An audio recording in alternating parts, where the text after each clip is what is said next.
What's up, everyone? I'm Tom, and that's Will, and this is Pint-Sized Podcast. That name might change. This content, it might change. But what this is not going to change. This is an opportunity for Will and I to come together, catch up on each other's lives and the content that we're making, and most importantly, for you to see two friends, two English teachers, speaking real English in the wild. Or as close to real English as possible. Isn't that right, Will? Yeah, that's exactly right. And we're going to make sure that we're speaking clearly, but we're also not going to sacrifice our natural interaction. So that, guys, over time, you get used to our voices, how we interact, and this can become a really useful resource for you to get to know two different accents. My Southern English, and Tom's Northern Midwestern American English. I don't know, how would you describe it? Let's call it Middle America. Middle American English, something like that. Anyway, guys. So yeah, that's what we hope, and we hope that you stick with us, you get to know us, and you enjoy yourself. So, the main idea today, we're going to give a little bit of an introduction. Some of you guys may have seen in my videos that I speak about me living in Colombia. And Colombia has a big connection to both of us. It's where we met, and it's how we got to this point in our lives. Tom, do you remember that day about 5 years ago when we first met? Was it in a hostel? Well, just in case you can't remember, I think I've got some footage. No. You got footage? Hey man, how's it going? All good? I'm Tom. What's your name, mate? Will, nice to meet you, man. Looks nice. Have you been here long? Couple of days now. How long are you here for? A few days, I think. Maybe a bit longer. We'll see. So what's it like around here? Yeah, it's pretty cool. There's loads of stuff to do around the town. Tours, museums, bars, that kind of thing. Nice one. Sounds quality. Well, I'm going to go grab a beer downstairs.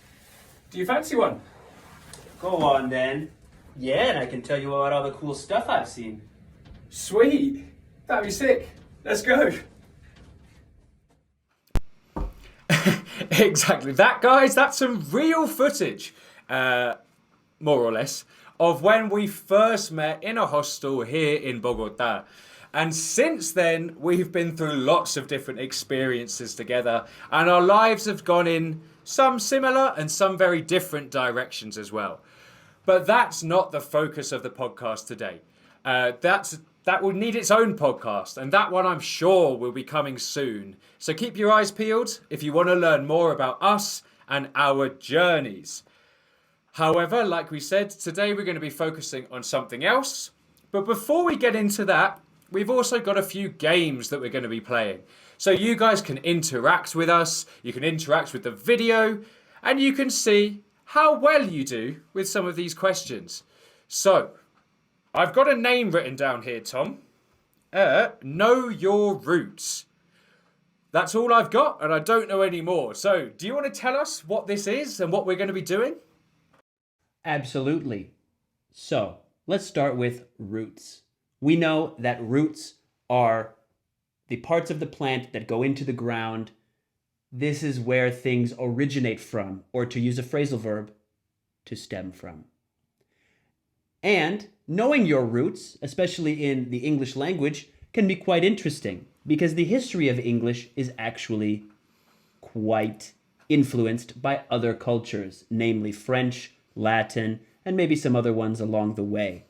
So, this is called Know Your Roots, and I would like to give a shout out to a friend, an old former teacher named Chris, who helped me come up with this idea. So, thank you, Chris. I know Chris, don't I? You know Chris, in fact. He's been to Bogota a few times. Yeah, I remember. I remember meeting him round at your house when I was slaying on your sofa, if I remember correctly.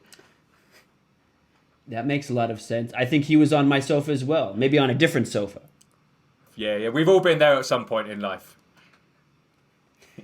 So, know your roots. Are we ready to play? So, I'm going to give you two possible definitions, two possible origins of this phrase or vocabulary word.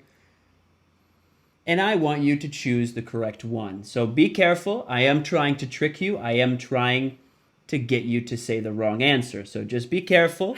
Get ready. And let's begin. Are you ready, Will? I think so. I think I am. I'm a bit worried because this might make me look, not good. But I will try my best, of course. It wasn't a very confident answer, but okay, we'll go with that. Let's start with masterpiece. So where did the word masterpiece come from? Did it come from Shakespeare? Okay. Did we see it in one of Shakespeare's lesser known works, Saith Twat? Or did masterpiece originate in medieval times as the thesis statement, the official work of an artisan during those times? Okay. Shakespeare or an artisan. Oh, Shakespeare's been credited with hundreds, thousands of different words, so it wouldn't be a surprise if it came from him. However, to me it makes more sense. It makes more sense for it to be the work of an artisan, because I guess nowadays you'd have your portfolio or your digital portfolio maybe that shows your work, but back in those times you'd have to have a physical representation. Maybe behind you you'd have your massive, your masterpiece, your picture, your painting, or your sculpture, so that someone can say, oh wow, look at him, he knows what he's doing, or her, she knows what she's doing. I'm going to go with that one. I'm going to go that it is related to an artisan, and it's their masterpiece, it's their selling point, I guess. You are correct, sir. Come on, get in. So the commercial life in medieval times was organized by crafts and guilds. So, if you were, let's say, a carpenter or painter, and you wanted to be considered a master, or in other words, you wanted to work without supervision to be considered a professional, you needed to have completed this masterpiece.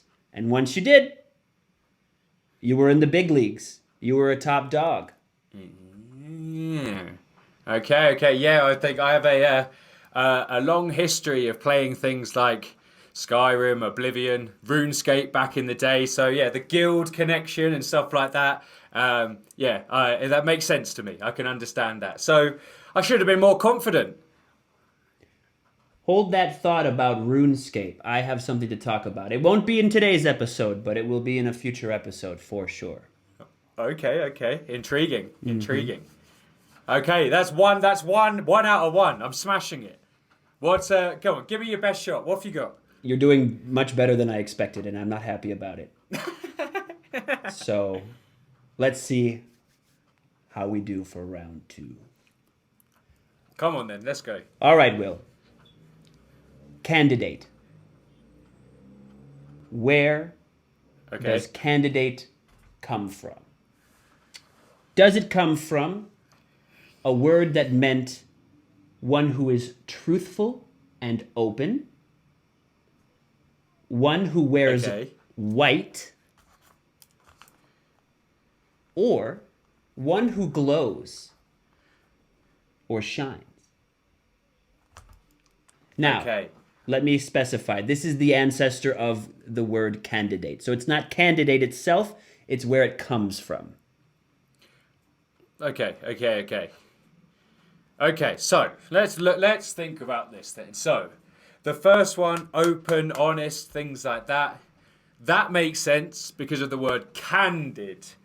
And I guess there's probably some connection between those words in the past. To be a candidate, you need to be candid, you need to be open and honest. White, I don't really see the connection there. No, I don't see the connection there at all. Well, maybe candle, but I was going to say number three. Number three with one who glows, one who shines. That links in with candle. But again, candidate, whatever, however you want to say it. Oh, it makes sense, the words, because it's got the canned bit in it. But no, I'm going to go with the first one. Someone who is candid, someone who is open and honest. Because to be a good candidate, you must be candid. Count one for me. Incorrect. What? How? No. I don't believe you. Tell me. So, when someone, a man, went to the Roman Forum, the ancient Roman Forum, to be considered as a potential candidate for office, Yeah. they would go to the Forum in an all bleached white toga. And why did he do that? Because in those times, white was considered pure. It represented purity and humility. And candidatum, the ancestor of candidate, meant one who wears white. So there you have it. I'm not happy. Not happy about that. However, not happy at all. Yeah. I have a little bit of consolation for you. So the Latin parent verb candere is where we get words like candid, incandescent, and one that you mentioned earlier, Candle. candle, and that's where we get candle. Okay. I've fallen straight in your trap there because I said that was the one I was sure it wasn't. Okay, I know your game. I'm going to keep that in mind as we move forwards. That you're just trying to trick me. But thank you for the explanation. You've got a chance to redeem yourself. There's one more question. Let's go. Okay. I need this one. I can't get two wrong in the first episode. I've got to get this one right. Come on then, give it to me. Let's go. All right. So I remember when I said I'll give you 2 options. Yeah. Well, now you have 5 options. So. Okay. I see how this is going, but fair enough. Come on then. Let's go. One of these words, Will, didn't come from religion. Okay, so one of these didn't come from religion. Okay. Bonfire. Enthusiastic. Obsession. Fan. Or crucial. Okay. Wow.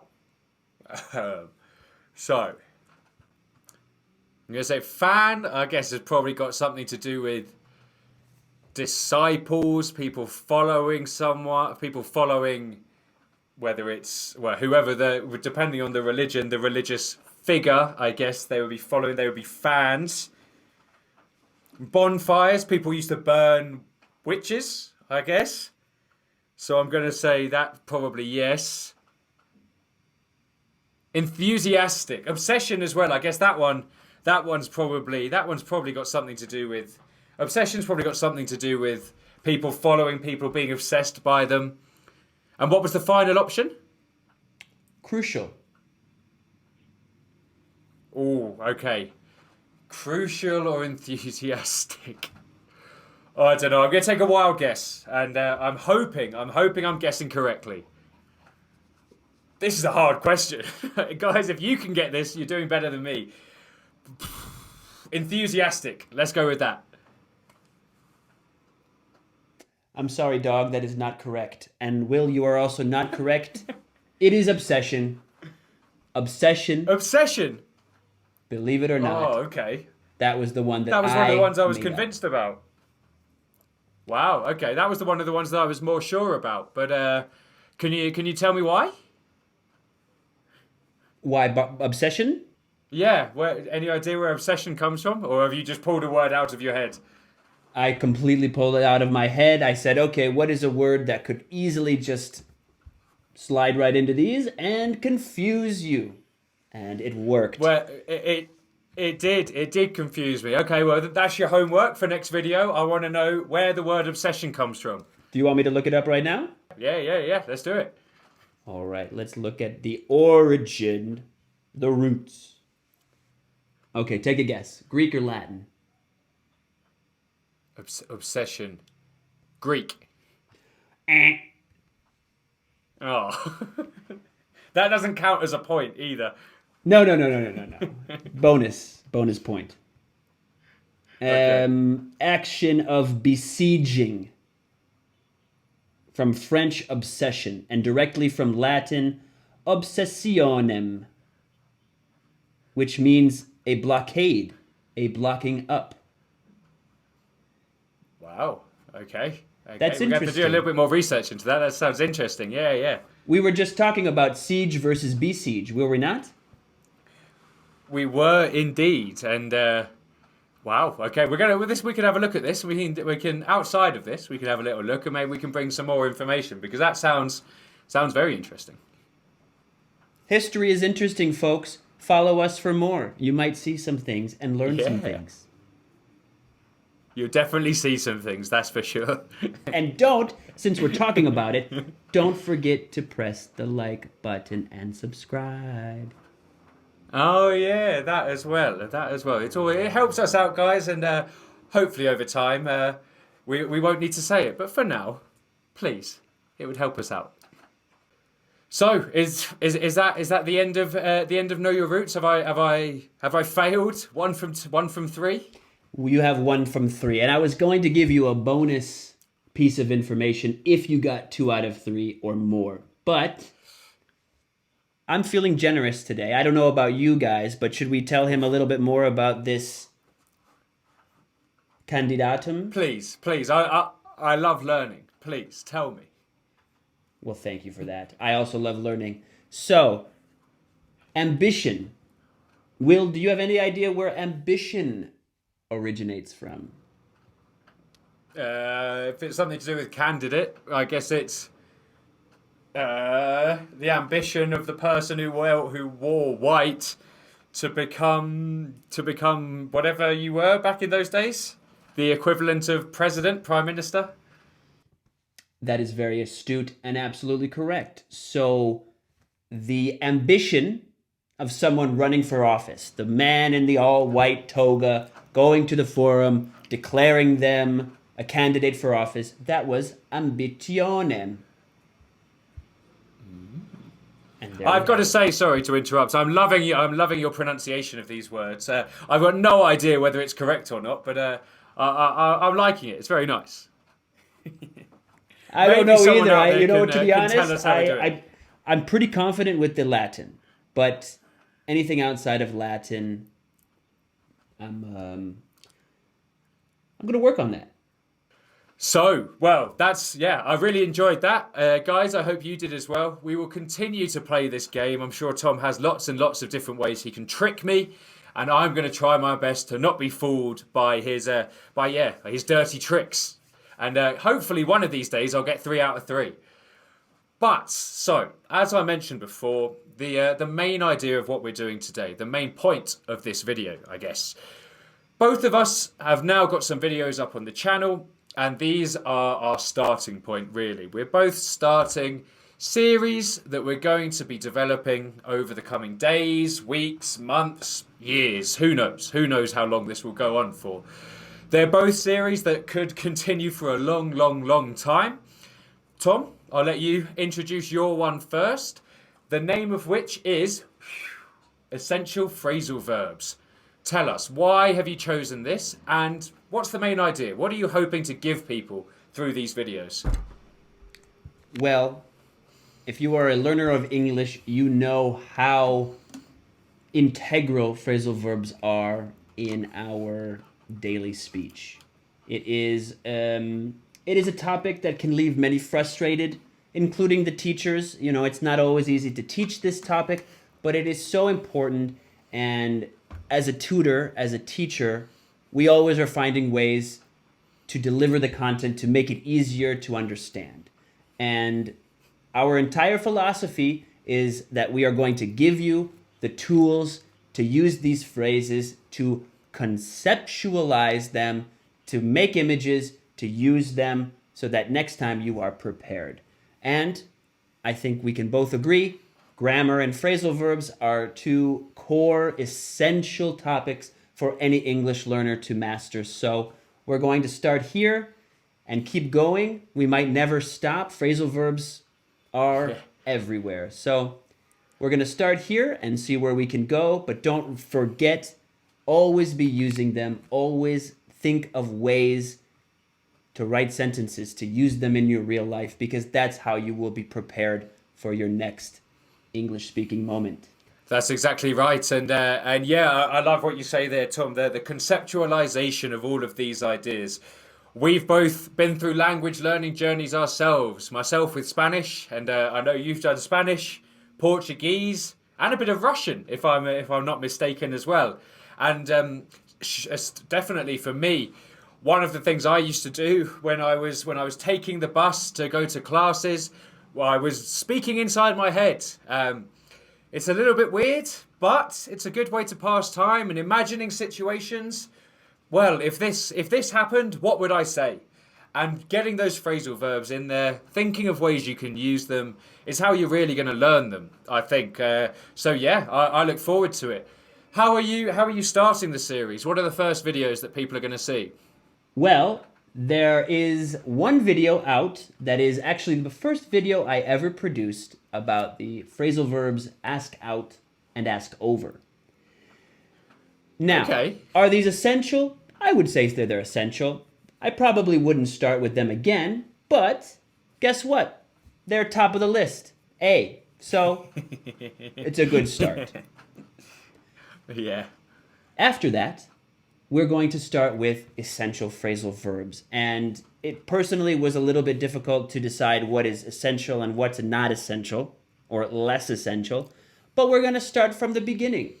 The most used, the most common, what you need to start with phrasal verbs.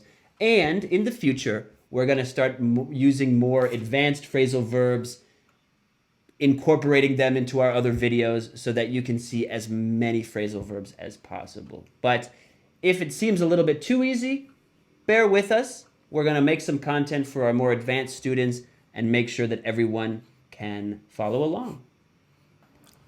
And Will, you may or may not be making some videos as well. Is that correct? Well, I'm trying my best, let's say. So yeah, similar to what Tom is doing, starting with some essential stuff, I'm doing something similar. My playlist is going to be called Grammar Party, to try and jazz it up a little bit and keep it interesting. But that's not to say that the content itself isn't fun and isn't interesting. I'm going to be going through making lots of different activities to practice different aspects of grammar. Yeah, I know it's grammar, but don't worry. There's going to be something here for everyone.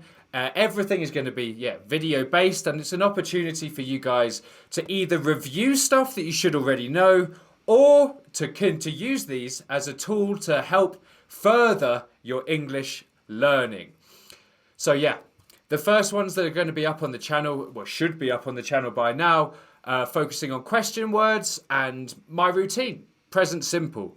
Again, this is quite an early topic, but you can make this as difficult or as challenging, let's say, as you'd like it to be. Trying to think about your own life, your own routine. Do you do something similar to me? Is your routine better than mine? Tell me what you think.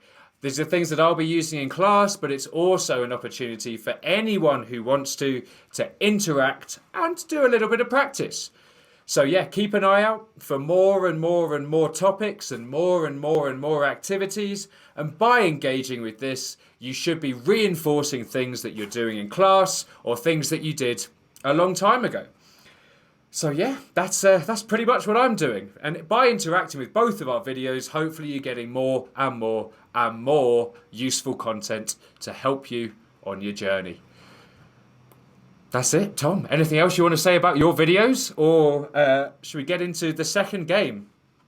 Let's do it. Cool. Well, once again, I've got a name and nothing else. So I'm hoping you know a little bit more, and you can help me and the viewers out with what we're doing. The name I've got here is faking news. Does that ring a bell? It does. It does indeed. Fantastic. Well, if you haven't noticed, it is a play on breaking news. And, of course, breaking news in general is a great way to interact with English, to keep updated on what's going on in the world, and to practice English.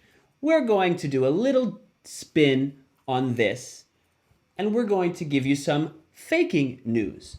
And by that, I mean I'm going to give you some of a storyline, but a key fact is going to be omitted, and I'm going to give you some options. Most of them are fake, one of them is real, and you need to tell me what the real storyline was. Okay. Well, this could be anything. So I've got the idea, but yeah, tell me. Throw it at me. Let's go. New Zealand. Okay, I know where it is. Good start. There was a New Zealand resident caught smuggling a plant. Okay? Okay. Not just any plant, but 947 separate plants, smuggling it to China. What was this plant? Okay. Was this plant species a rare species of plant that only kiwis, the bird kiwi, eats? Good old marijuana? Okay. Or a special species of cactus? Okay. You've thrown marijuana in there because it's the obvious one, I guess. But 900 plants. That's a lot. That's a lot. Smuggling 900. It is. But 900 of anything is a lot of plants. Cactus. There are cacti everywhere. Are there cacti in New Zealand? I'm sure there are, but I don't know. But the kiwis, the food for the kiwi is the one that stands out. Kiwi, national bird of New Zealand. It would be a scandal if someone was taking their food out of New Zealand. I don't know what they eat. I think it's quite a small bird. I'm going to go with that one. I'm going to go with, something like that. I'm going to go with that. I'm going to go food for the kiwi. And that's why it's a scandal, because they're stealing. They are stealing the national food there. They are stealing the food for the national bird. Oh, I've had an absolute shocker today. Okay, what is it? Is it weed? It's not marijuana. It's not cannabis. It is the cactus. Yeah?